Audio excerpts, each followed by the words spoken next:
situation amidst the climate crisis.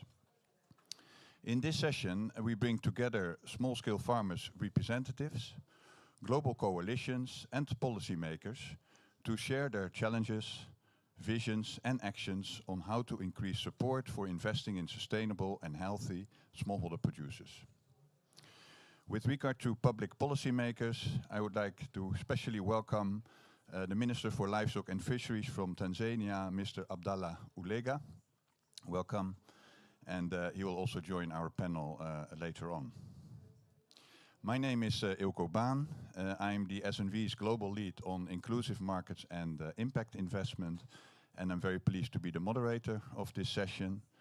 My colleague Annemieke Beekmans was supposed to moderate this session, but she fell ill, unfortunately, and we wish her well. So, in terms of the logic of this session, we first have two speakers who will briefly make some opening remarks and set the scene. From here we continue with farmer representatives who share their challenges on climate action in agri-food and livestock systems. From the reality of the farmers, we then hear from a number of coalitions. They can share their perspective and also their call to action. And then with a panel of experts, including policymakers, we reflect and react to the challenges and actions needed. And then we have two speakers who will make some closing remarks. So first of all, I'm pleased to invite Namakulo Kovic. She is ILRI's Director General Representative to Ethiopia and also CGIAR Regional Director for East and Southern Africa to make some opening remarks.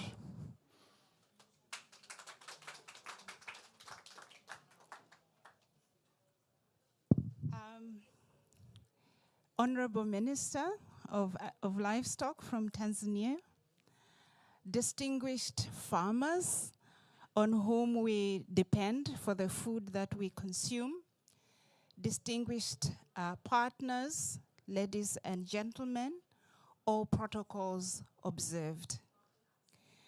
On behalf of the International Livestock Research Institute, I am very pleased to welcome you today to this very important session.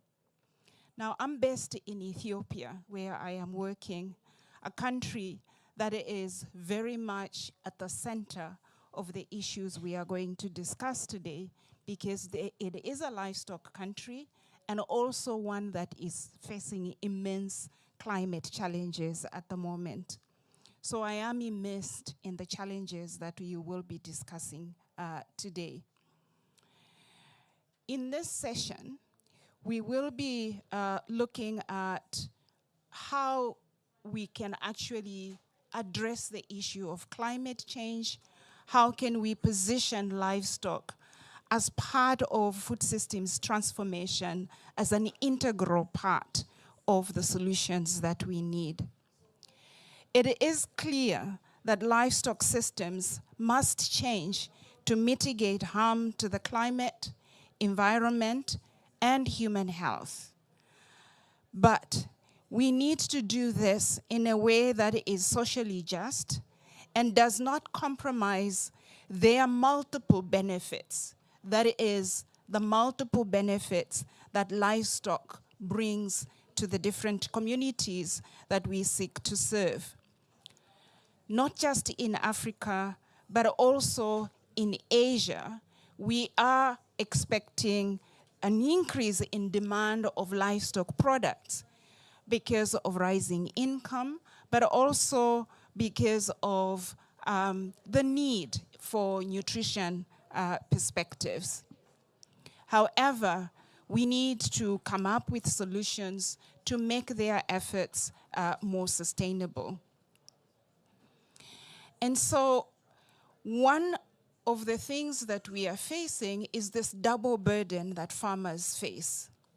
On the one hand, how the environmental damage that is possible from livestock is vilified, while on the other hand, we also have to recognize how farmers actually depend on livestock for their livelihoods, depend on livestock for nutrition, depend on livestock even to address health issues, because that's, in many cases, is a predominant livelihood and income earner. Livestock farmers and herders, therefore, face these multiple burdens. Not only are they impacted by climate, but of course, what they do can also have an impact on the climate, and so a balance is required.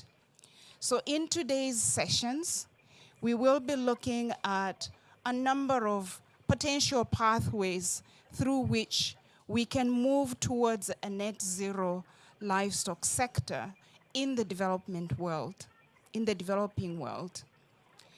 This session that we are starting with is on adaptation, with which will highlight the need to focus on productivity to ensure that livestock keepers and farmers can be productive enough to address their needs, while at the same time mitigating to reduce emissions, mitigating to adapt against the climate.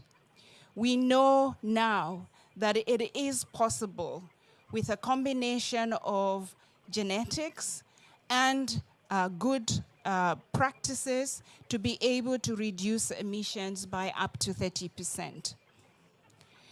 The session on climate finance will highlight the urgency to change the state of climate financing for livestock. Solutions exist, but business cases need to be better financed and to be better made, so that we can have wider scale and we can have better farming. And in addition, we also need to make evidence available on how we can actually do this. The session on anticipatory action will highlight the key needs and priorities for improved warning systems in drylands and pastoral settings. And here, pastoralists are our vital allies.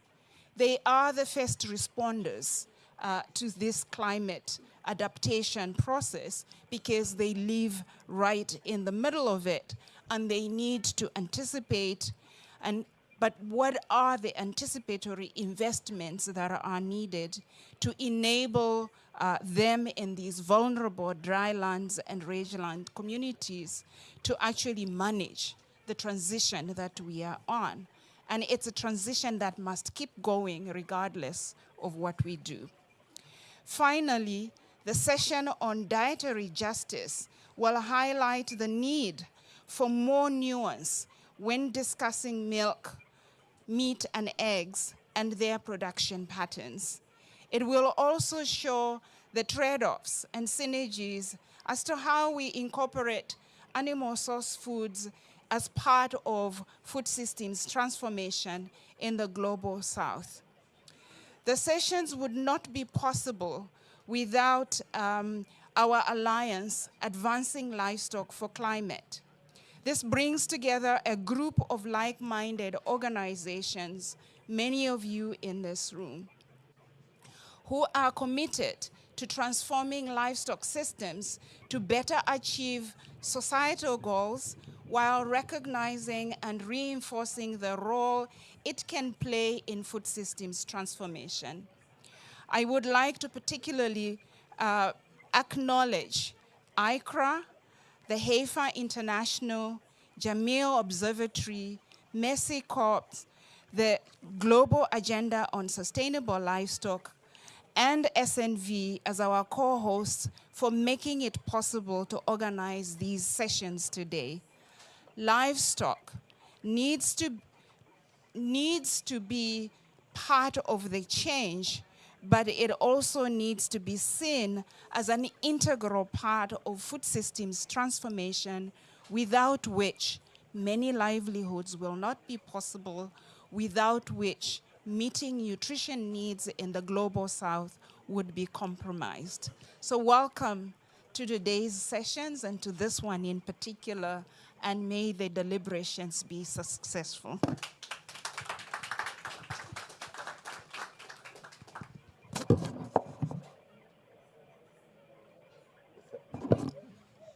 Thank you, Namakulo.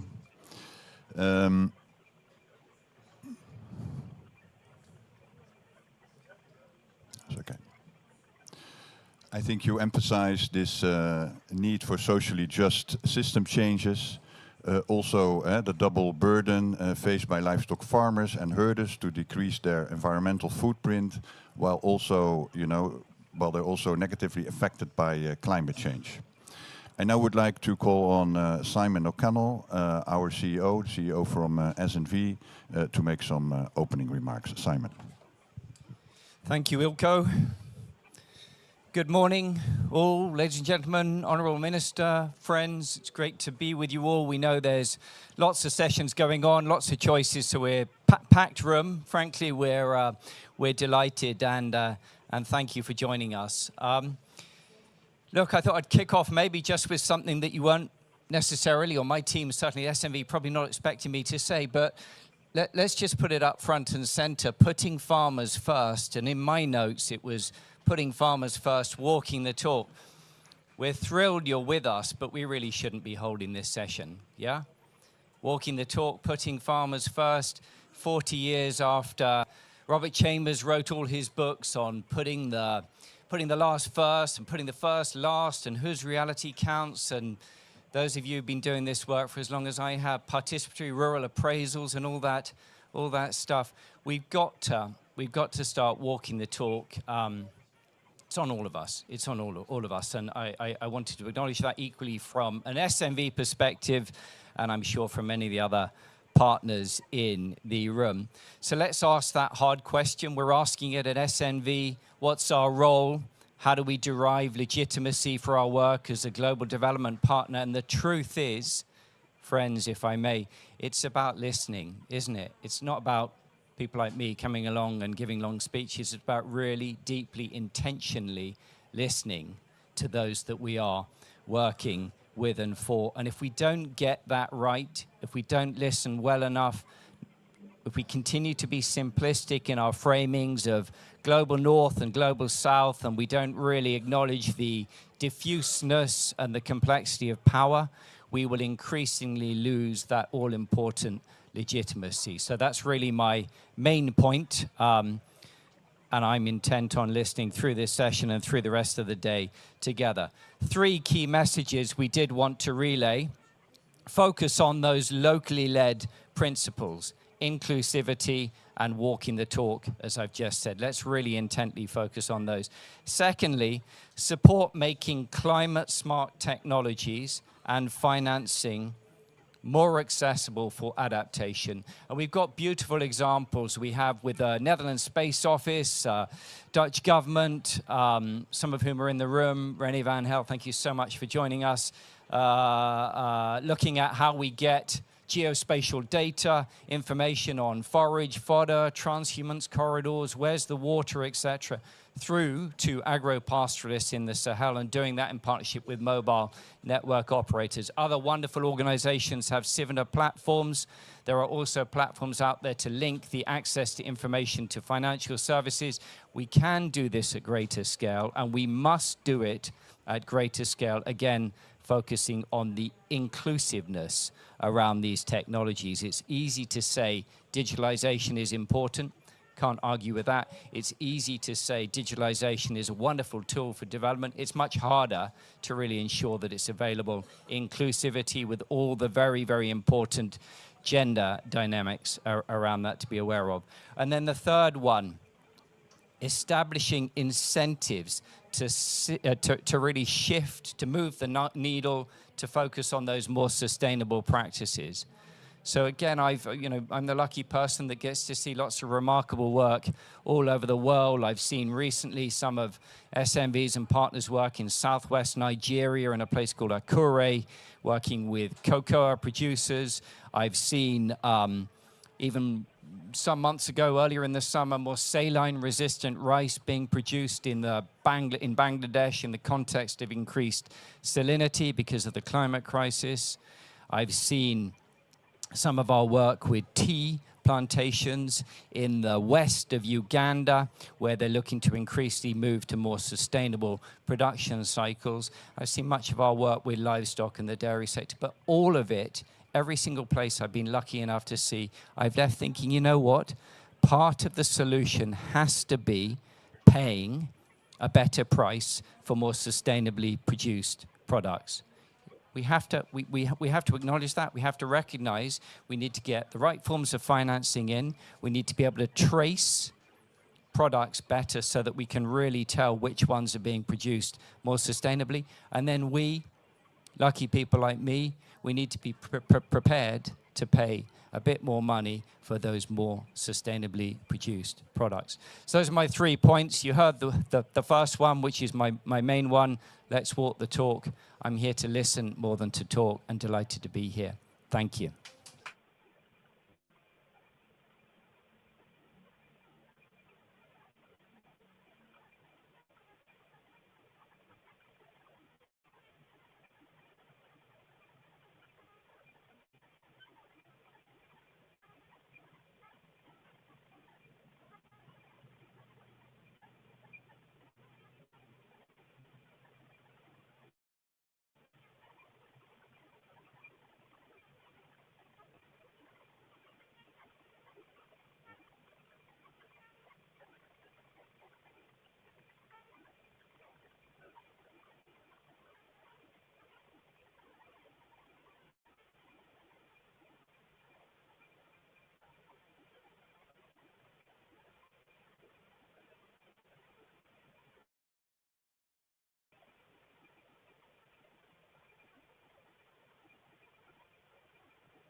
Thank you, and thank you so much for this opportunity, especially greetings from the home heart of Africa, which is Malawi. Today, I stand here to shed more light on the critical issues by the smallholder farmers. That is our backbone of our agriculture sector. Smallholder farmers are the livelihood communities tirelessly working in the nations to drive our economic diversities. To begin with, smallholder farmers are urgently required the improved and essential resources such as high-quality seeds, chemicals, but also in the modern equipments. These are fundamental inputs that are building the blocks and successive farming. Furthermore, we must address the pressing need of mechanisms to enable the farmers to access capital for business startups. Without adequate financial support, many farmers struggle to kickstart the venture. But it is so imperative that the state strengthen the mechanism to empower the smallholder farmers to contribute more sustainable than just growing the agriculture sector. One of the most grips in the current system's back is the insurance coverage of the smallholder farmers to leverage the vulnerable to the adversity of natural disasters.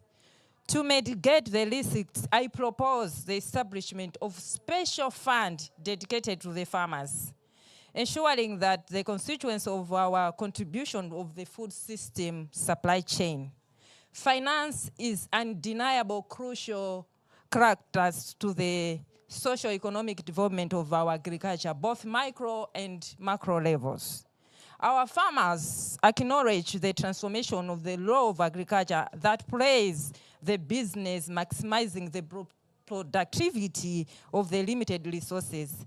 As we discuss for the future of the farmers, for the future of agriculture, let us recognize the law of finance and international production of sustainable entities for the value chains.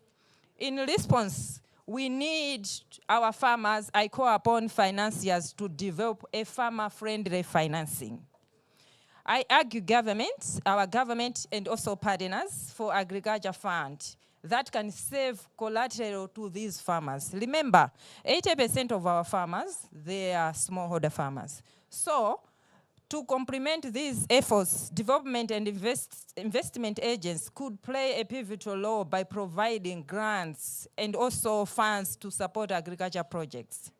The establishment of the farmer backbone supported donors, it could be meaning by different, ensuring that financial resilience for smallholder farmers.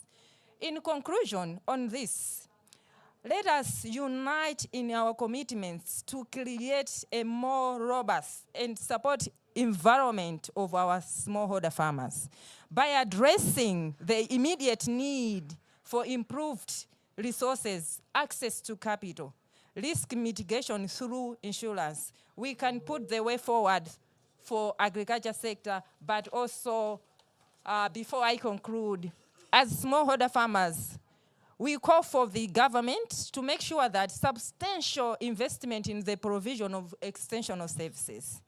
This time around, the farming is changing every time. So the strategy to move the vision, ensuring that we have the good agriculture practices, right from the field to the table. Therefore, we revolutionize the food system in the vision of integrating extensional services into very, very fabric strategies aimed to enhance our food systems.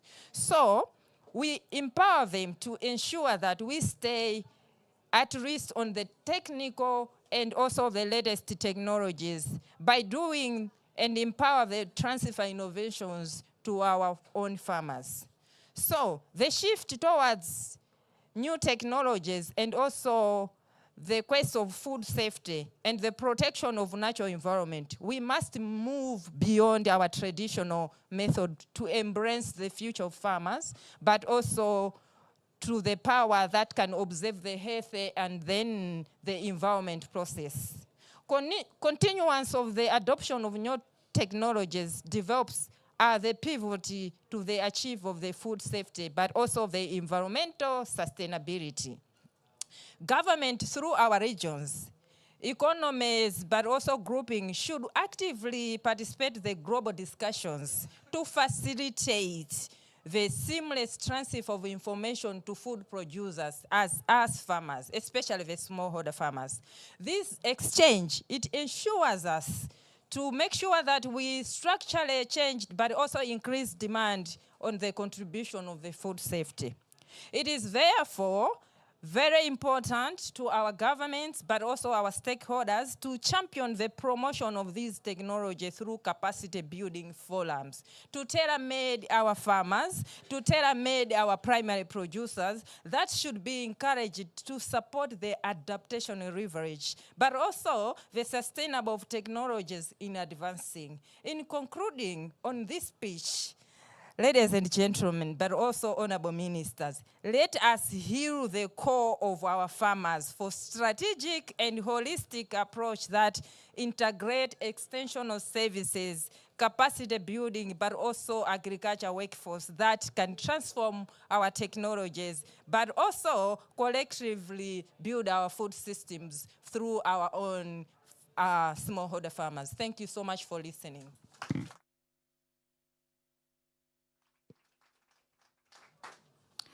Thank you, Manesh, for this perspective, comprehensive perspective from Malawi. I'd like now to call on Babafemi Oyewo, Chief Executive Officer from the Pan-African Farmer Organization.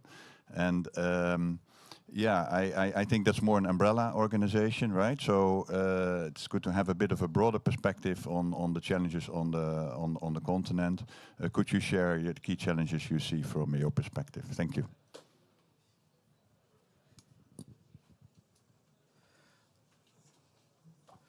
Good morning, everybody.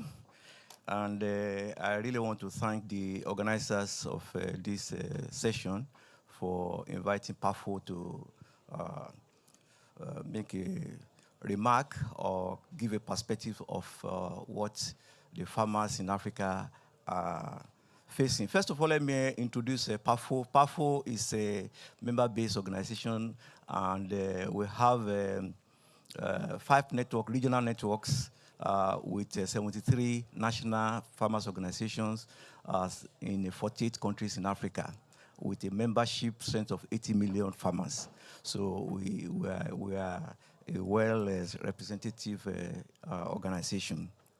And as the theme is shown, what we are advocating for is that farmers should be put first. Farmers should be on the table discussing what the issues that affect them and giving their perspectives about the solutions to those issues, because they are the one who is going through those challenges. They are the one that are experiencing the issues. So they have the solution to those issues, but with the partners together, we can really come up with the appropriate way of implementing those solutions. So we see that when we talk of climate change, one of the issues that we see is the low, in fact, it comes to compound the low productivity of farmers in Africa.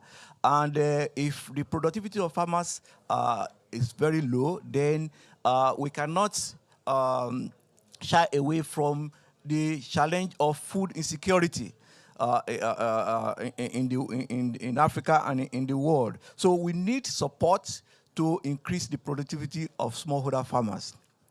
And as Manes has said, we need finance, access to finance. We need access to appropriate technology that will be adapted to local realities of where these farmers are working. And not only that, we see one of the offshoots of this climate change is the conflicts that it has brought between farmers and the herders.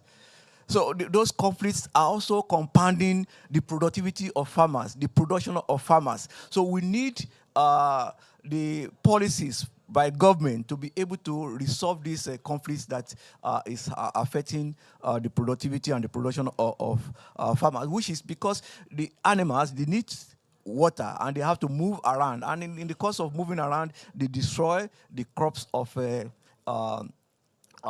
the farmers, and which cause for loss and damage for them. So we see that, and also we talk about billions of climate finance that is made available, the pledges that we always hear about, but these are not seen by the smallholder farmers. We just hear about billions, but we don't know where they are going.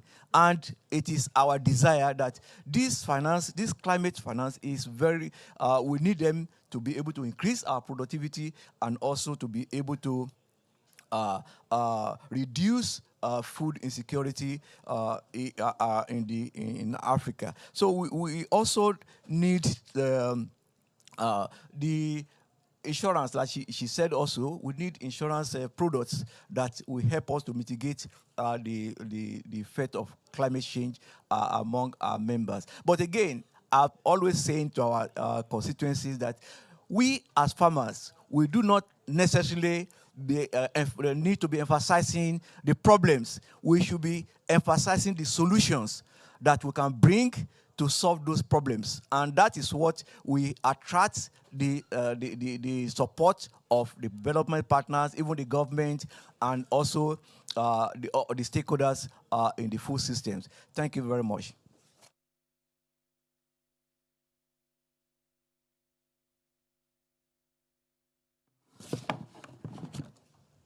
Thank you very much, Baba Femi. Our third guest is Monica Yator. She's from Baringo, Kenya, and she's the founder of the Indigenous Women and Girls Initiative. Welcome, Monica. She will be joining us online. And especially I would like to ask you, also during the opening remarks, it was a reference to inclusion as a key element. So what challenges do you see around inclusion of women and girls in climate action around livestock and smallholder farmers? Over to you, Monica, and welcome. Thank you so much. Good morning. And sorry, I didn't participate physically there. And just to mention the few challenges that we are seeing as women is the voices of grassroots women, especially knowing that 80% of food producers are women. And even at the COP, we are not seeing pavilions where women showcase their farm produce, the organic food that we produce in our farms.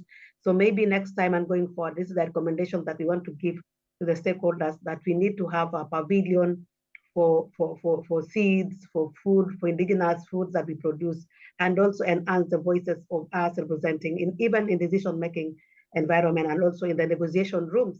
The challenges, again, that we face as women is water scarcity, coming from an arid and semi-arid area, and also as an advocate for sustainable food transitioning among the indigenous people, the pastoralist community. We see our biggest challenge is water, and also the unpredictable weather patterns. As we speak now, most part of Rift Valley and Kenya is flash flood. We are seeing a lot of flooding. People have been moved to higher grounds, and the lower grounds have been degraded now. So all the soil is now moved to the Indian Ocean. So we are wondering, why is the government not keen on restoring this rangeland and also this dry land?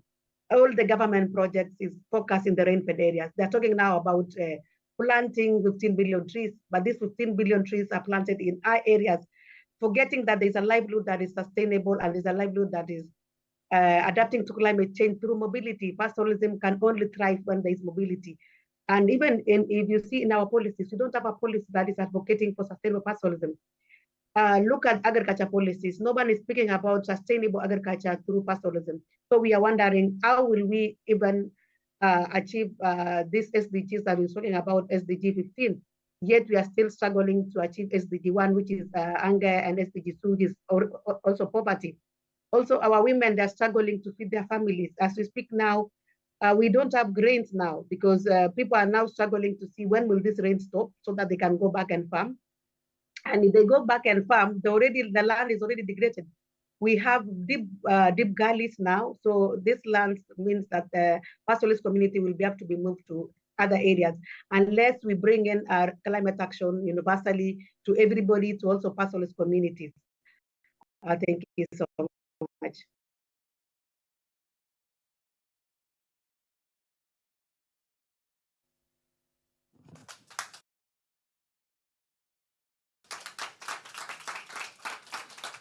Thank you very much, Monica, and thank you for joining us online. So quite a number of challenges have been outlined, including the sustainable production, increasing the productivity, also the financial services, access to finance for smallholder farmers and livestock farmers. Also the services, extension services, and also inclusivity and the inclusivity of the provision of products and services. So thank you. You're invited to go back to your seat. And I think these challenges, they obviously call for action. And we would like now to ask for 4 global initiatives to share their call to action with us. And I'd like to take you to invite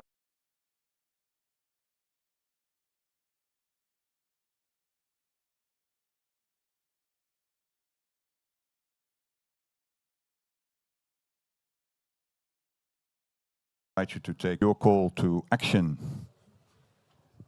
Thanks, Elko. Yes, I'm Lee Winowicki. I'm also a soil scientist, and I lead the Global Research Program on Soil and Land Health at C4ECRAP based in Nairobi. I'll just follow up on what our previous speaker said. Pafo mentioned low productivity, soil degradation. Monica just mentioned gully erosion. We know that over a third of the Earth's surface is degraded. Third of our soils are degraded, unable to provide the critical ecosystem services. And hence enters the Coalition of Action for Soil Health. Our main goal is to scale healthy soil ecosystems globally by addressing implementation barriers, as you mentioned, policy opportunities, financing opportunities, and filling those key knowledge gaps that are still constraining us from implementing locally appropriate, inclusive, restoration, farmer-centered interventions on the ground. So my call to action, let's make sure soil health is on the agenda. Let's make sure it stays in the Emirates Food Systems Declaration, and let's build locally inclusive solutions from the soil up. Thank you, Lee, for this short and powerful call to action. This is what we need. Then I'd like to invite Volli Carucci.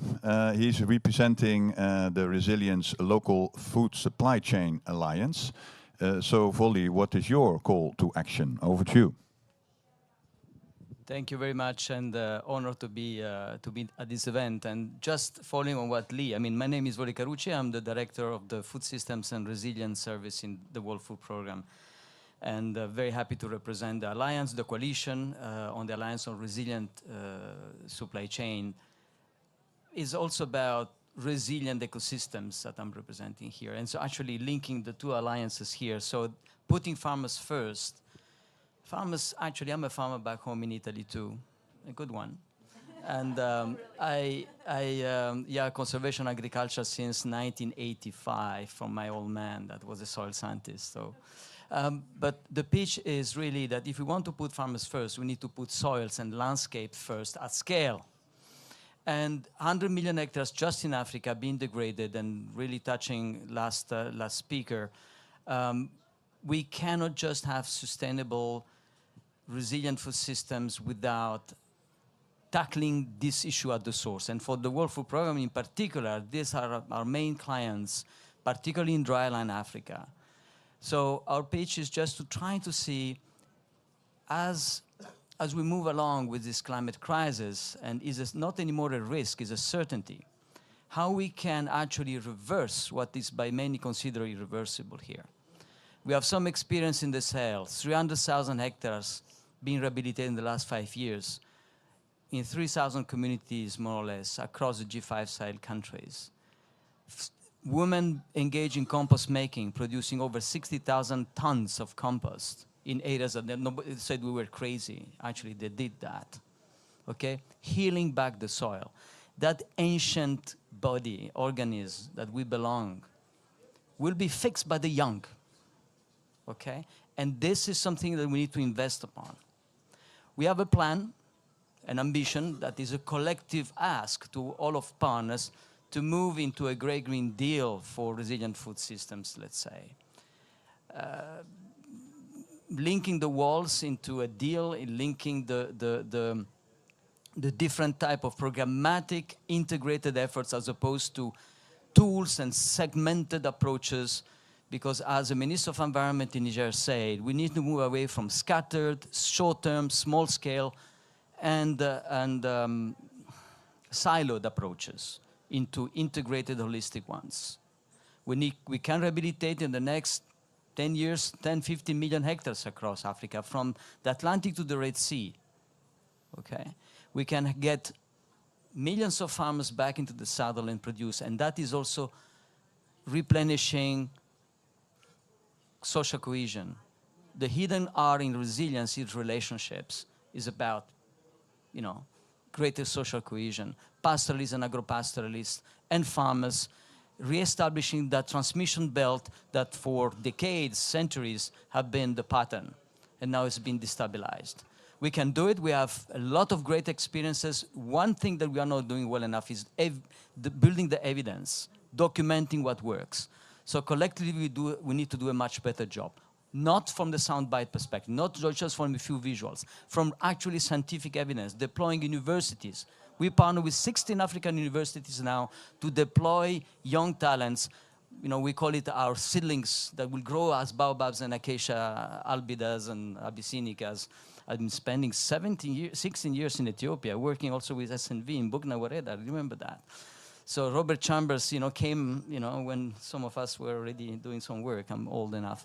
So it's a good memories, but that legacy stays. And the invitation here is for collective action, for not regenerative only, but really getting the regen linked to the social, restoration of ecosystems and livelihoods. Thank you. Thank you, Volley, for this call to action. So we now heard a call to action from Soil Health, also from the Coalition on Local Food Supply Chain. Now I would like to invite Tara Shiham, the Director of Region 10, to provide a call to action. And Region 10 focuses on inclusive, holistic and equitable transition towards regenerative food system. Tara, what is your call to action? Thank you, and thank you for the invitation as well. So you've already stolen a little bit of what I was going to say, but nonetheless give a brief overview of Regen 10. We're a multi-stakeholder global initiative, really bringing partners from across the food system and farmers and landscape stewards being central to this conversation to really understand what and how regenerative approaches can really build and deliver positive outcomes for people, nature, and climate. We're focusing our actions around inclusive and equitable transition towards that goal. And we're really excited this week to be sharing a number of the outputs from our partnership, including findings from outreach and visits to landscape initiatives across the globe, some preliminary analysis of the cost of transition and what the economics of what such a transition looks like at the landscape level. We have created a virtual map of existing landscape efforts, and this is part of Regen 10's efforts to build a growing network of regenerative practitioners across the globe. And very excitingly for us, and hopefully for you as well, we will be sharing this week, going live on our website as of today, a draft of a holistic, farmer-centric outcomes framework. Now, this is intended to understand changes over time at the farm and landscape level. It is intended to empower farmers and landscape actors in having conversations around the types of data to collect, what makes sense in the local context in which they work, and having these conversations with existing frameworks. Now you know that there are many frameworks out there looking at regenerative from different perspectives. They are largely practice-based, and ours intends to be outcome-focused. Many of the existing frameworks also focus largely on economic and environmental outcomes, and our intention is to really bring in socio-cultural indicators and bring social-cultural outcomes into the conversation equally with the other two that I just mentioned. So why are we sharing a draft? Well, for us, we are, to steal from Simon's intervention earlier, it's intentional listening. You put it better than I did on these cards, but that's what it is that we're doing. We are kicking off this week really a year-long process of consultation, of dialogue with food systems actors, and really smallholder farmers are so central, as you mentioned, as the backbone of our agricultural system to understanding, refining, and shaping this outcomes framework that we're developing for launch next year. So we're sharing a draft rather unconventionally, really to open it up, and that's our call to action. It's to open it up for you, for food systems actors, and very importantly, smallholder farmers and farmer organizations such as PAFO to engage on this framework and tell us how it can be better. Let us ground truth it and sense check it and make sure that this makes sense to a farmer, to a landscape steward. So thank you very much. Thank you, Tara, for this call to action, and also basically an invitation, right, to think along in shaping the outcome framework, food systems outcome framework, and also thank you for sharing your insights and your call to action on the regenerative landscapes. I now would like to invite Pablo Freire. Pablo Freire is the Executive Secretary of Redes Chaco. That's a multi-stakeholder platform of the Gran Chaco region. He's also the focal point of the Global Alliance of Pastoralisms, and he is a member of the steering committee of the Global Agenda for Sustainable Livestock on behalf of civil society movements. Pablo, over to you for your call to action. Thank you. Well, I'm part of a pastoralist organization, so pastoralists today are a huge number. Okay, that's good. Yes, Chakra, I say, is a huge platform of multi-stakeholders.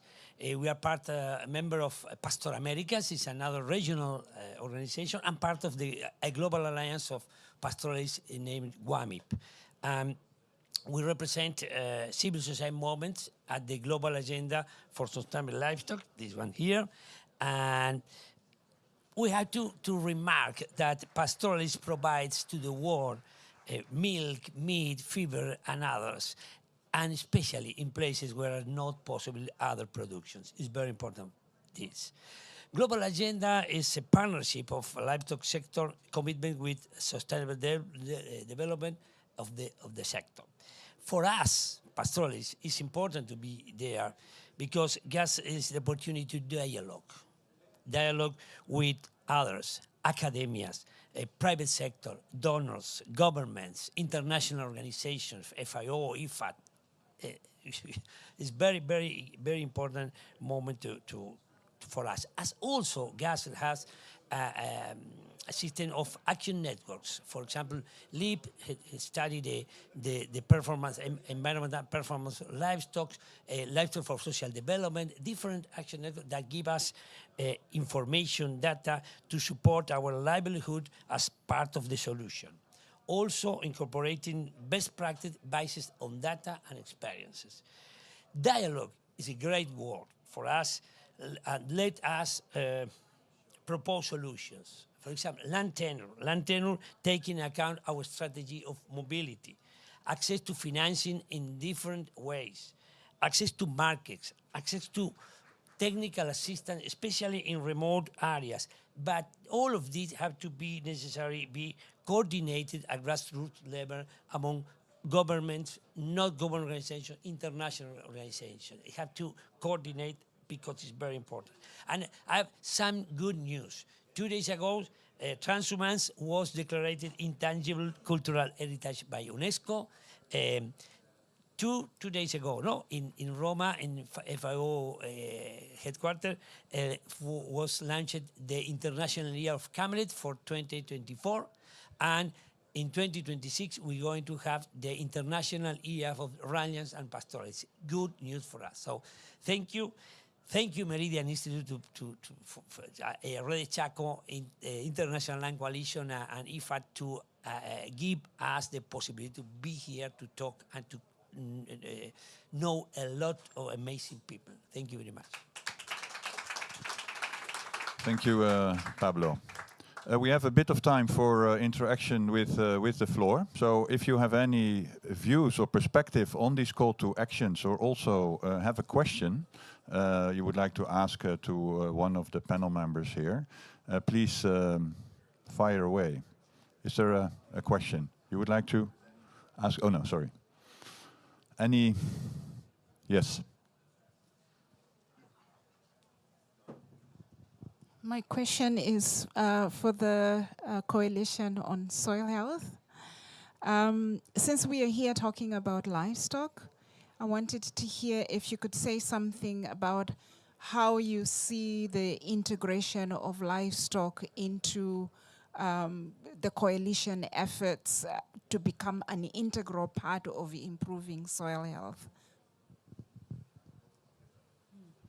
That's an easy one. It is it's essential, actually. And one of the really local solutions for farmers, I'm based in Kenya. Most Kenyans have at least one cow. 80% of Kenya is rangelands. And composted manure is a fabulous source of organic material and nutrients to farms. I hope everyone here knows that rangelands, grasslands, and savannas also have huge potential to store carbon in the soil. Why? Grassroots are 4 times deeper than what's above ground. And they have annual roots that decompose every year, just contributing continuously to bring organic matter into the soil. So absolutely, livestock is a critical component of building healthy soil ecosystems. And if you visit our website, Coalition for Action on Soil Health, you'll see that we're working across all these ecosystems, forests, wetlands, mangroves even, pastoral systems, agricultural systems, because it is critically important that we start raising the awareness of soil and healthy soil for all the SDGs and our food and nutrition security. Elko's trying to grab the mic from me. No, thank you. That's great. Anybody else? Yes. So great. Thanks a lot for really excellent call to actions. Maybe one question I would ask is, these calls to action seem like they are vital and critical in any case within, let's say, a normal climate framework, right? So one that has its typical ups and downs. So we're talking about being in a climate crisis framework. Are there any specific challenges or opportunities that your call to actions would face within this climate crisis kind of situation? Thanks. Thank you. Who would like to respond to that? Wally, yeah? Thank you. Very good question. A few days ago, when discussing about food security issues with colleagues also from FAO, it was very clear that just in Africa, I think about 80% of the crops are maize, rice, wheat, not originated from the continent. And 1.5 degrees temperature means 30% increase water needs just for evapotranspiration. Let alone what landscapes are not reacting anymore because super exposed to, a lot of climate intensities, erraticity over time and space, poor distribution, but also huge amount of runoff as a consequence of the depletion of the biomass and compactions and overexploitation. So we are really dealing with an emergency in terms of what is awaiting farmers. So investments needs to be on restoration, but also post-harvest losses. West Africa alone last year lost 4 million tons of produce, 20% of grains, 40% of tubercles and tubers, 60% of fresh foods. The value chains are not equipped sufficiently with technologies and techniques, solar energy and AI, ancient innovation, for those who thought that, yes, ancient innovation, because there are incredible, the Pritzker Prize, the architecture prize, the Nobel Prize in 2021 was won by a Burkina Faso individual. You enter into some of these buildings, it's like a refrigerator, it's like an air-conditioned structure, using local materials, using aeration, exposure, different modalities to build storage, to build houses, to build warehouses, even quite big, classrooms, right? Everything. So we need to, throughout the chain, follow the foods. The food system is really, you think yourself as a little grain, that gets into a soil, hard compacted, can't get out, being affected by rain, sweating a lot for 10 days because it doesn't come next, okay? Being then harvested and dropping with your little brothers, on the soil, 20%, finish into a warehouse that is full of insects and pests because of the high level temperature. I'm mimicking now a grain, and then ending up with aflatoxins into, a dish of a consumer. That's not the way we need to go about it. So along those segments, crossing a hostile territory, what shield we need from anticipatory action, social protection, adaptive social protection mechanisms into land rehabilitation whilst we rebuild back, not better, forward, really much better. And really moving into this new consciousness, this new market of regenerative ecosystem-based approaches. It's not just a word. It should be really substantiated by what Lee was saying, by what you were saying, really in terms of getting soil health back, right? And this is something that we can go at scale, because if people in the Sahel in extreme conditions are doing, if Ethiopian farmers for decades have been doing in terms of the most incredible, restoration ever seen in the continent in decades, 5.6 million hectares rehabilitated since 1992, okay, patiently, You know, more than 200 billion stones being moved to do terracing, you know, these are things that happen in reality. Are we putting this into the global agenda and visualizing that effort? So I think we need to bring things together. The Resilient Supply Chain Alliance is trying to really look into local foods, nutritious foods, so for local production, for local consumption, the post-harvest losses, the link with the regeneration, and the links also with youth and women as protagonists of that change. Because until you're going to have 90% of the land that is largely used by men or owned by men, whilst they are protagonists for 80% of what we eat, we have an issue here. So let's work together towards those ends. Thanks. You'd like to make a... 1 minute. I mean, in terms of climate changes, there is a lot of scientific information, very complicated for us, and predictions about that sometimes in the grassroots we never know. So the dialogue, the relationship with academia is very important to help us to understand what's going to happen. Because ancient people say, now I don't know what I have to do with the climate.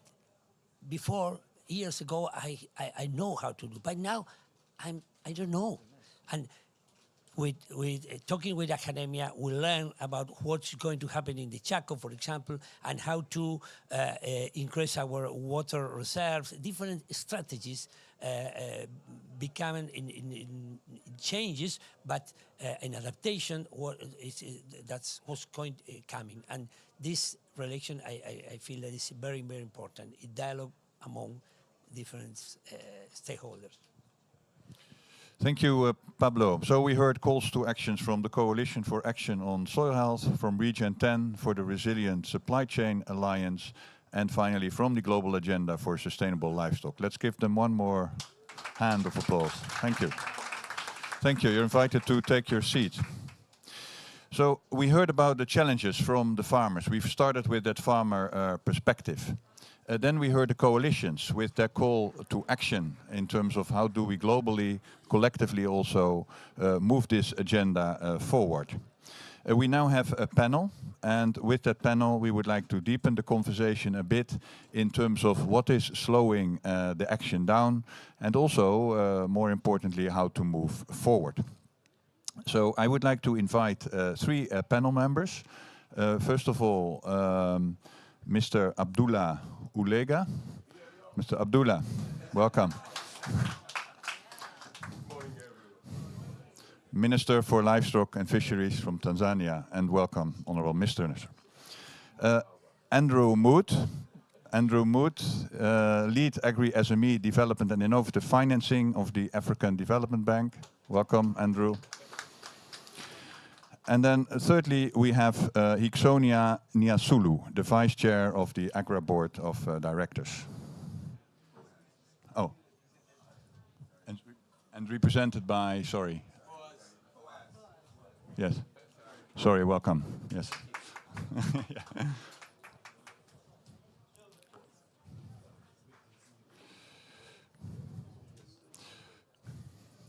So, first of all, a question to the Honourable Minister. We heard about these challenges, right? We heard about the proposed call to actions. So, from your perspective, what are the priorities for sustainable production practices in livestock and agriculture in Tanzania? Over to you. Okay. Thank you very much, moderator. And thank you very much, everyone in the room right here. Good morning to you all. Let me take this opportunity to say a few things about what we are thinking in Tanzania. First of all, we believe that the African continent is responsible for just under 3% of these historic global emissions. That is number one, and we should not be responsible for the emission from the global north or other countries. And in order to feed growing demand from animal proteins, we need sustainable ways to improve productivity. and at the same time protect the environment. So I call for greater investment. This is what we are looking for in improving productivity of livestock, which will lead to better adaptability and resilience against climate shocks, and also mitigate emissions. We also need investment in services and insurance systems to protect farmers from the environment. We would like to see innovative programs like ILRI's index-based livestock insurance program coming to Tanzania, which I don't know, who is this Dr. Mude? Who is Dr. Mude, by the way? You know, you read issues from literatures and experts are writing, then you don't know. Congratulations, Dr. Mude. Good to see you right here. Yes. So you pioneered in the past, and farmers deserve protection from an uncertain future. So we are looking to see this is happening in Tanzania as well. And we call for the partnership to get this done with organizations like ILRI, SNV. I think SNV personnel are right here. SNV. Aha! So you can see now the moderator is from SNV, and the World Bank to help support to transition to productive, sustainable, and health livestock. We also need to focus on feed production and improve genetics of animal breeds if we are going to be able to improve productivity. In Tanzania, we are focusing on building a better tomorrow. We have a legacy program led by our President, Dr. Samia Suluhu Hassan, to empower young women and men through livestock sector, especially in fattening program. So this is a fattening for cattle and poultry, and now we're heading for goats and sheep as well.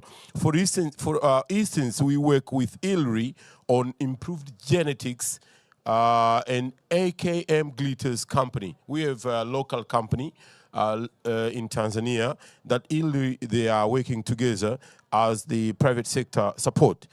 We have developed a unique to use recent female graduates to support brooding and extension service to help women chicken raisers to improve production and marketing. That is what we are doing in Tanzania. So now we have the solution to, but we lack investment. So to put farmers first, we need investment in sustainable livestock system in Tanzania and Africa can provide a triple win. Number one, we see improving people's livelihoods and nutrition to meet increasing demand. And number two, adapting to climate threats such as heat stress, drought, and flood. And number three, mitigating greenhouse gas emissions. Thank you, moderator. Thank you very much, Honorable Mr. Andrew, we heard about financing, investment, insurance. So from the bank's perspective, could you share your insight on climate finance, climate adaptation for smallholders and SMEs? Over to you, Andrew. Thank you very much. It's great to be here. It's a friendly place, I can see. Thank you, Mr. Minister. But just before I joined the bank, I spent a good long time at ILRI, where with colleagues there, we developed the index-based livestock insurance. And we were listening to farmers and pastoralists in order to do that. So it's great to hear that all the farmers that spoke today all talked about the importance of insurance. Yeah. And they talked about the importance of finance. And so now I'm sitting at the African Development Bank, and there's a real link, actually, between insurance and finance that is very important for smallholder farmers. And it really all is about risk. You know, when we started the livestock insurance program, the mandate was to look at pastoral keepers, extensive pastoral systems, and see what the biggest problem they were facing. And it's the loss of their biggest asset and income source from droughts. Loss of livestock, the boom and bust cycle. That is a manifestation of a climate risk. All right, and that is getting more and more. But this climate risk is manifested across the food system to farmers and so on. And for finance, why we thought of insurance as a solution, because insurers, they like risk. They understand risk. They go toward risk. And they've learned how to package it and effectively manage risk. But financiers don't like risk, right? They are and so, for example, you have banks. It's classified at AAA rating. It's very low risk bank. So a bank like the African insurance industry, which is a development bank and has commitments to the farming system, to farmers, to development, to jobs, and so on, in the presence of climate change, which brings an additional layer of risk. That makes financing, providing resources to farmers and the ecosystem of suppliers of seed and information and services that they need a lot more difficult to come by. So how do we pair insurance, which understands risk, with bankers who don't, to ensure, first of all, we provide targeted climate protection across the farming system, livestock keepers, farmers, and the ecosystem that supports them, but also to de-risk the provision of finance, so finance can flow. So I guess based on the experiences that I've had with insurance, and also a lot of work that the bank has been doing, the African Development Bank has been doing with a range of insurance programs. You might have heard about the ADRIFI, the Africa Disaster Risk Financing Initiative, which provides climate insurance solutions at the sovereign level. But we now want to take this down all the way to the farmer and make sure we are providing tailored solutions. So we have been working on a program that was unveiled in Nairobi at the Africa Climate Summit. We call it ACRIFA. It's the Africa Climate Risk Insurance Facility for Adaptation. We showcased it here just on Saturday with our president, the executive director of WFP, and a lot of the partners who we're going to need to develop. So insurance companies, data is a big part of it. We've been talking about data and technologies. You can't develop precise targeted insurance solutions without very good data. And also you can't get the right resource to the quantum of financing, that climate financing that is needed, without good information. So let me also just talk about that, and I think it relates to the question I was asking. So what is different within a climate regime? So we're sitting here at COP, and we're hearing there's a lot of success at generating quite a huge amount or volume of resource. That is climate resource. So it's going to be directed to initiatives and operations that can demonstrate that they have some, whether it's adaptation or mitigation or loss and damage. How are you going to do that as recipients who want to, or insurance companies, for example, from the point of view of this ACRIFA facility? The insurance companies that are deploying climate insurance solutions will need to show that this is either shifting farmer behavior, protecting them in some way, mitigating their risk, adaptation, or providing loss and damage response to climate additionality. We will need data for that. We will need data that is quick, that is almost real time, and this is where technology become important. So a data pillar is quite important for what we are trying to do. But it's an ambitious facility, about $1 billion, and this is just to catalyze and de-risk private sector coming in. So maybe that's a final point I'll make is, when you hear the quantum of resource that is required to transition us to a climate resilient world, it's quite significant. You can look at different statistics. Let's just say in Africa we had adaptation about 600 billion to 2030.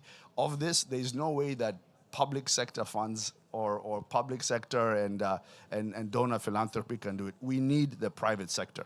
How are you going to bring the private sector in? Private sector doesn't like risk, right? So you need to figure out a way to de-risk them in the same way with financing and so on. And we believe that well-designed, targeted insurance solutions, working with the range of primary insurance across the African continent. There are about 500 of them. Some localities are more advanced than others. This is where also there will be resources in this facility to help build capacity, build regulation, and the like. Thank you. Thank you, Andrew, outlining the importance of insurance, also of the private sector engagement and investment, and also the importance of data, proper data to base all these decisions on. Over to Boaz Keizire. Boaz is the head of policy and food systems with AGRA. And AGRA aims to improve the adaptation of agri-food and smallholder systems to climate change so that smallholders, farmers can increase their resilience to shocks. So, Boaz, what is slowing us down and how do we move forward? What's your perspective on this? Over to you. Thank you very much. I really need to appreciate my colleagues on the panel that have fired up this discussion. I think before we talk about what is slowing us down, we need to first appreciate that there has been progress, especially that is coming from the farmers. There has been a lot of efforts that farmers are putting in place to make sure that change happens. But there are a lot of headwinds. Headwinds in the sense that we see climate challenges stopping down and not allowing production productivity to increase. The yields that farmers have realized in the recent past have been relegated to less than normal. 1.8 metric tons of maize per hectare, now reduced almost 1 metric tons per hectare. If you look at the whole global statistics, they are showing that we are slowing down. And not because farmers are not putting in enough efforts, but there is a lot of headwinds that are challenging us. The other challenges, you've seen them in the recent past, COVID-19 hit, disrupting the markets and transfers of value chains. That was also part of the slowing down efforts. But I really want to join the team that has been calling us for action. And I think the minister, you've made a lot of good comments. One of them is increasing investments. Investments are not sufficient. Farmers are putting their own resources, private sector is investing, but the investments are not enough. And I know that institutions like the African Development Bank, the World Bank are putting in money, but that's not enough. They need to find ways of how best we can rechannel these resources to best targeted priorities. The other key thing is what came from my best colleagues. We need a lot of innovation. I like the point you mentioned around ancient innovation. I think there has been traditional knowledge that has been neglected. During the times I was growing up in southwestern Uganda, I used to see a lot of farmers going into the wetlands, cutting a lot of biomass, mulching the plantations and increasing yields. Today you no longer find those kind of biomass in the rural areas. Forests have been cut, the wetlands have been eroded, and therefore we see what is happening in terms of climate agenda. So we need to go back and really bring the innovations back to scale, including the most latest innovations, artificial intelligence, machine learning. All these have to work together. You cannot just begin to adapt to new technologies without going back to the ancient knowledge. Very good point that you mentioned. So I think moving forward, one is calling upon the global financing system to look at the way we are investing in terms of how to increase production productivity. Two, we need to make sure that we are taking cutting-edge knowledge and be able to make sure that we are bringing on board what is required and investing in the right choices.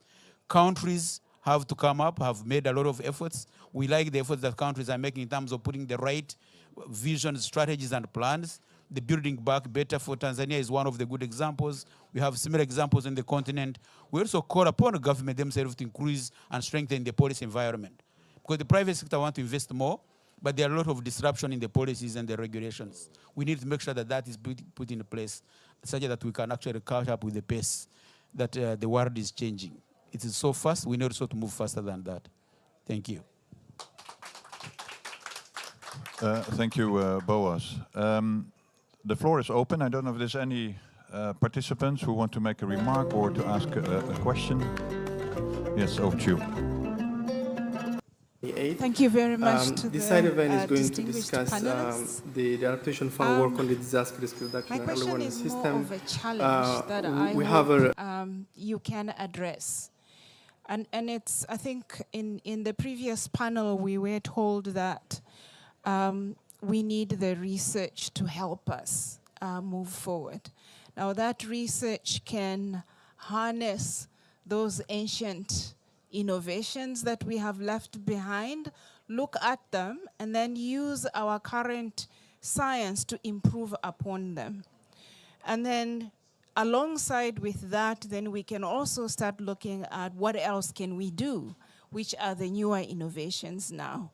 Challenge is we're not investing enough in research to be able to actually do that. And so we have Minister of Agriculture, we have the African Development Bank, we have a policy specialist on board. What do you see that we can do to encourage more investments from our governments, from African governments, for example? Thank you. Would like to respond to that? Yes. I worked with the Ministry of Finance in the National Planning Commission in Uganda. And when I was there, I noticed, and prior to me going to the Ministry of Finance, I was working in the Ministry of Agriculture. The language that the Ministries of Agriculture were speaking to the Ministry of Finance was not speaking to what finance was looking for in the sector. What is the kind of growth are you going to bring to the sector, to the economy? So what am I saying? We need to start by the government setting the clear visions, strategies, and plans that are going to bring back the returns on investments. That will attract money from own governments themselves before you begin to look at the partners. 2, development partners, and the African Development Bank is here and many other partners are here. They want to see the robust vision and strategies that are clear, and also the command of knowledge in terms of coordinating the sector. And here I'm talking about the government themselves. That can actually crowd in resources. In the work that we do at AGRA, we've worked with some of the governments, designing a flagship where development partners have been saying, we have our own resources, but we don't see the clarity of the vision where these resources are going. But in some of the governments like Ghana, like Tanzania, BBT, recent at the AGRA, the Food Systems Forum, BBT was able to mobilize over 600 million because of the clarity of the vision and the strategy, without which you cannot call for resources. Nobody will go to invest in your idea unless it's written down and it's clear about the targets and the requirements. For me, that's just one initial area where we can attract more money. Thank you, Mr. Boaz, and I think you said it to all from my thinking, actually. And we are trying to make sure that we are investing. We, from the government ourselves, to take an example from my own country, Tanzania.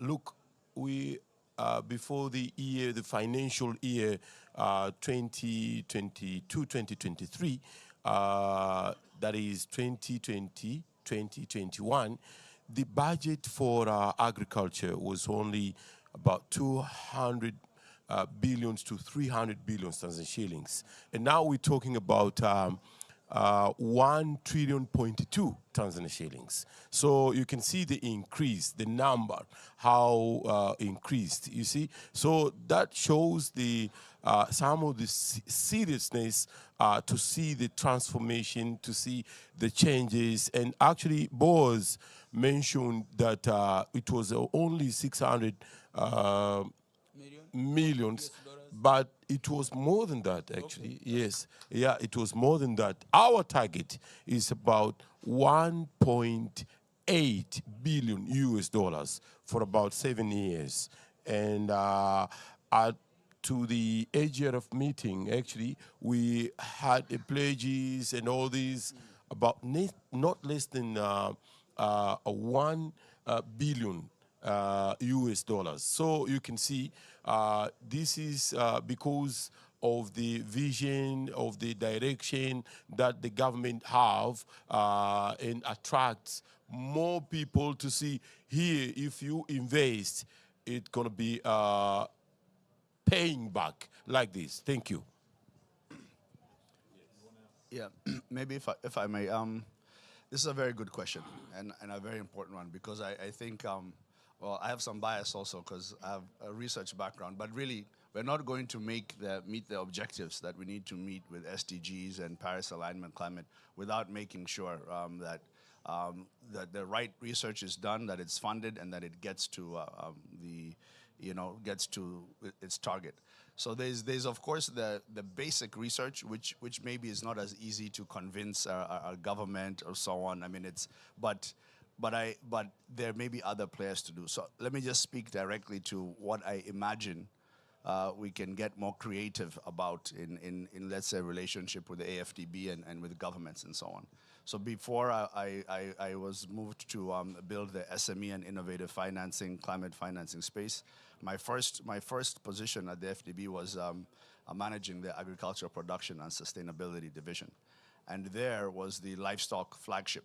And we actually worked with ILRI to develop an operational livestock master plan in which we brought researchers from ILRI chaired a program that had FAO, I think WFP and several other technical, I think there was private sector. And this was developed so that, when the bank has an operation and has an operation for a country, that's where the real resources are. And we find that we don't have the CG system helping to provide, written into those projects, first of all, helping to design them effectively, and then when they're being implemented, being a part of the implementation process to make sure that the research is flowing in the right place and so on. So we all know the TAT program. So TAT program is unique and independent, and that, I guess, goes directly to the CG. But where the resources, where I think the integration and synergy would be, is if there was a way to integrate and execute on that. And there are already some ideas. They need to be taken forward.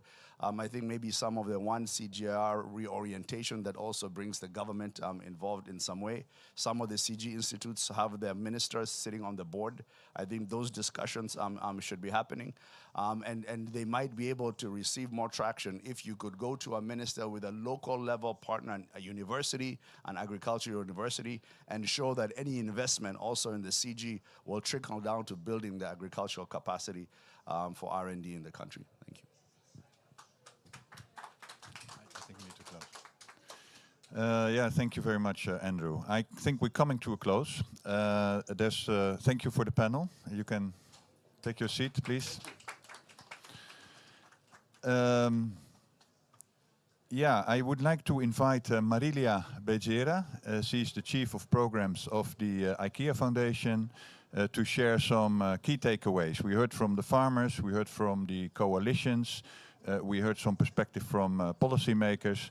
What are your key takeaways, Marilia? We're looking forward to get... sorry, you need to make a long way here. Yes, over to you. Thank you so much. Hi, everybody. Good morning.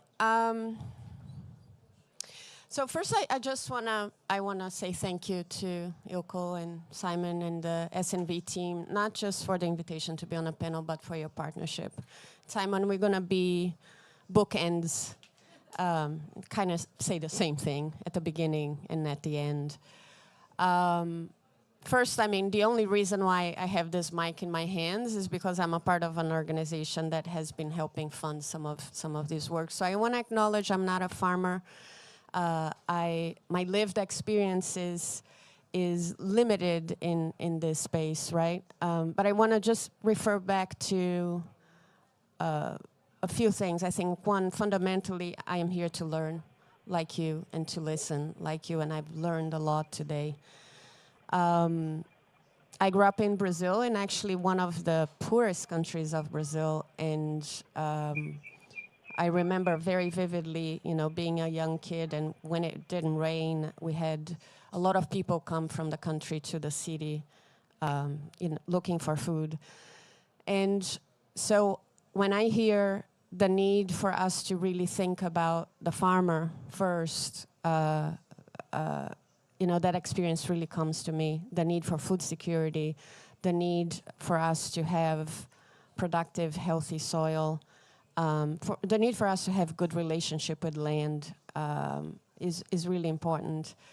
The other thing I've learned today is what I'm hearing is that access to finance, access to capital directly, access to insurance services so you can retain the wealth you're building along the way is important. Access catalyzing private sector investment is important.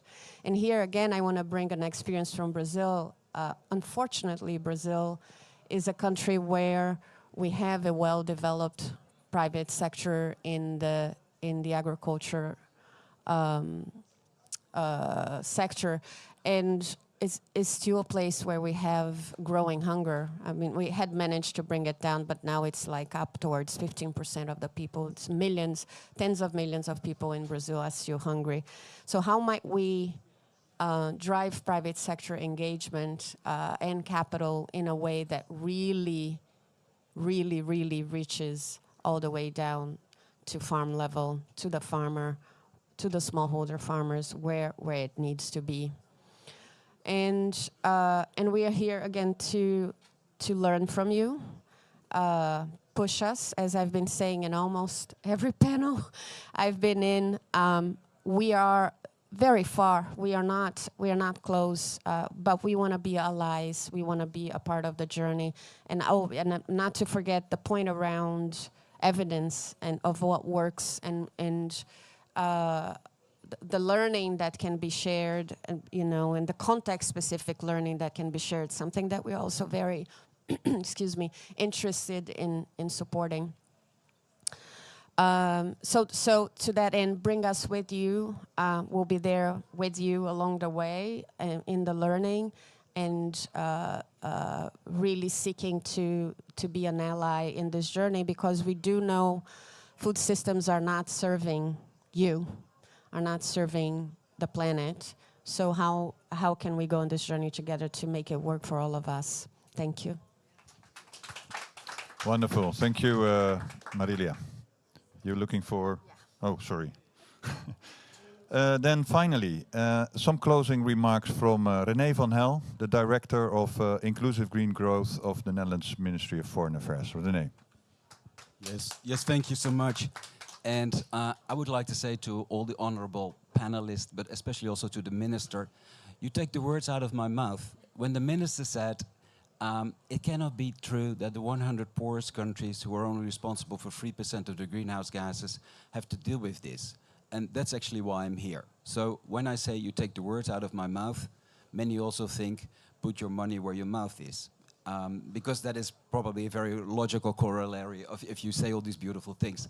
So yes, it is about pastoralists, and it's about farmers, and it's about making sure that we do not forget how important the smallholder farmers are, but more importantly also how we make sure that they can develop and get richer, and that we all get richer. And if I look at those 100 poorest countries, there's an incredible development challenge, which is exciting, which needs finance. Increasingly what I see if I go to events, but also in my own government, and if I see what we have done wrong in the Netherlands, because we did things right, but we also do a lot of things wrong, is that there is sort of this trinity, which some might even find holy, but which I find conceptually interesting, and which is actually very easy to implement, because we've heard so many good examples, and that is the trinity of development, fighting climate change, and preserving biodiversity. And in order to do so, we really have to move fast, and we need so much innovation. So I really hope that we will all allow ourselves to get out of our comfort zone.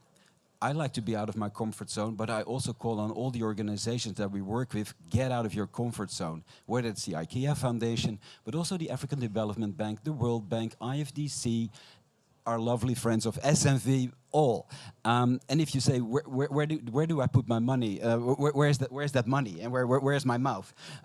So during the last month, I signed off on a replenishment for IFAD, and that is a 150 million, because that focuses so beautifully on the smallholder farmers. But please keep them accountable, because they're a large organization and they need to do a better job. It's nice that they get our money, but they cannot be arrogant, and they have to listen very carefully to you. The other organization that we love to work with is it's a platform organization, because we need more knowledge in order to innovate. That is CGR. So there we put 110 million euros in, and then and also to CGR we say, do not only look at fancy precision farming stuff, but also look at the ancient innovations. So let's make that part of our agenda, the ancient innovations. Moreover, we spoke about soil health. So we started this program now in West Africa, 100 million, together with SNV on soil health. So that's a big one, and that's also with an organization run by, called IFDC. And so I also want to underline that whereas in my country we use too much fertilizer, I generally see in Africa there's really leeway for more. So that's also one of the reasons why we team up with IFDC, but the same goes here, keep them accountable. Next to that, we also understand that loss and damage is a big thing. So we contributed to the establishment of the fund, but there's also this very interesting organization, it's called Africa Risk Capacity, and they're based in Africa, so we're also providing them with 25 million. Wrapping up, in March we were the co-host of the UN Water Conference, and that was to emancipate water. Water out of its lovely bubble with all these WASH experts and people talking about water management. Because at the end of the day, the way we deal with water is going to be critical of whether we will succeed in more development. Because increasingly, water is a scarce resource. And just the very fact that oftentimes we just treat water as if it's for free and if it's flowing always from like heaven, from manna from heaven, it's not true. So please make sure that in your planning that there is also a not only sustainable, but also durable supply of water. Rain patterns change, rivers change. It's not God-given, it's mismanaged by mankind. And we've even been so good at it that we now even have to change the hydrological cycle. So shame on us, but also we're all intelligent people here around in the room, so I'm sure we can do better. That's at least the message that I have for my own country. I don't have that message for you. The message for my own country is I can do better, and I'm happy and ready to partner with you. Thank you very much for your attention. Thank you very much, René. And with that, we've come to the end of this session. I hope you enjoyed it. I think it was very rich, different perspectives. Thank you for all distinguished panelists, and I hope you enjoy the rest of the day. Thank you.